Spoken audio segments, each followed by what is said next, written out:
Do you mind giving a brief intro of who you are and how you use interactive demos at neuroflash? Hi. Yeah, thanks for having me. I'm Julia. I'm a product manager at neuroflash. Um, neuroflash is briefly saying this content software, content creation software, which uses AI to create content for text and images. And we mainly use this product to educate our users. I'll tell you lots more about that in the next few minutes. But yeah, the overall thing that we wanted to achieve was to really educate our users on how to use our software. Awesome. Yeah, and curious, especially as the product manager, was this something where you'd found, okay, maybe there's some confusion in the market about what our product does, and that's why you wanted to put out more demos around it? Like, I'd love to hear sort of how it came from idea to execution. Yeah, you actually immediately hit the sweet point because that's exactly what happened. So most users felt very overwhelmed with our software. We have lots of different tools, and um, users reported to us that our app feels complicated and just overall too much at one place. And of course, we wanted to make sure that this confusion decreases because it's important for our users to understand our app. Because if they understand the app, of course, it's easier for them to use our app. And once it gets easier, the results are better. And if the results are better, our users are happier. And of course, we want happy users because those become long-time customers. So yeah, that was the problem that we had, that our app was really complicated. And while we do offer like a freemium plan, we found that some users, like, they're not going in there because our app is free and then try everything. They try like one thing, and if they fail, they never come back. So we wanted to make sure that they are well educated, that they understand our features, and then come back all the time and learn on how to use the product. Yeah, as far as distribution for getting those users to learn a little more, become happy users as we all want, are you mostly using it maybe in like email sequences or actually in the product at all? Here to hear how you get users to engage with the interactive demos. Yes. Okay. So here's what we're doing and what has worked for us. We did create two product tours, one for our website and then one for our app. We divided that because the people who click on those two different kinds of tours are different people. So in the app, they are already free users, they have registered, and they already have some sort of interest in Neuroflash, our app. But people on our website, while some of them may be interested in our product, personally, I feel that some of them might also be just random people being on our website. So we approach them in a different way.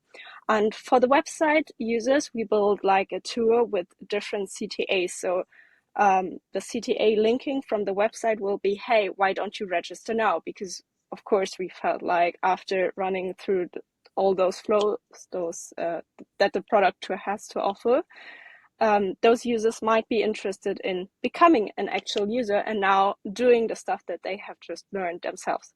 But for the users in our app, we do not do the same. We really like educate them on the features that we have, and we made sure to select high quality features.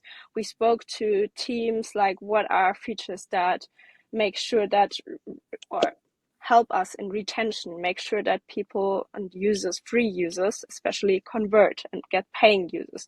And all those features, we built one flow for each of them, and then we get the users in our app to click on it inside what we call Learning Center. But also we use it right at the beginning. If you register as a free user, you get a link in our notification center or the user's notification center saying, hey, you have a new notification, you're a new user, would you like to learn something about Neuroflash? And then the product tour immediately pops up, educating you about all the features we have to offer. I love that because it's kind of a subtle way where it's, if you want to go and start exploring the product on your own, you have that option. But if you want a little more guidance, so if you want to learn something cool first before diving in, it's giving them, I think what I love a lot about interactive demos is sort of that choose your own adventure, and that's giving them that option to go see something before diving right in. Yeah, fully agree. Have you seen any like results as far as activation from users who do go through that interactive demo versus those who maybe don't go through the interactive demo first? What is really interesting for us is that the amount of time or the average time a user spends on those product tours. So let me first dive into the one we're promoting on our website. Those are users which are they're not really users, like those are website visitors coming to our website, not being users of our product, and they already spend on average 6 minutes on those tours, which is quite a lot, because if you're talking about, for example, bounce rates and stuff, you really want people to stay on your website, you want them to show some interest on your product, so 6 minutes is really a lot. But for people, so users, actual users of our product who watch those product tours or more click through, they spend 16 minutes on average. So meaning they are, we assume, they are fully educated once they leave this product to be, because they spend, like as I said, 16 minutes. And those users are more likely to convert afterwards because they've understood the benefits that our product has to offer. So that metric I found really interesting to see, especially the differences, but also how much time people are willing to spend on like those highly educating product tours. Yeah, I think I read a stat recently that the average website visitor spends about like 80 seconds on your website. And so the fact that you're seeing 6 minutes, and then I don't even know about in product, but like 16 minutes, like that's Right. incredible. Definitely showing there's a level of education happening before they dive in. Yes, correct. Awesome. I want to take a little bit of a step back and talk about the building process now. You mentioned Mhm. how you guys do some team brainstorming to align on like what are those aha moments as far as actually going and building it out.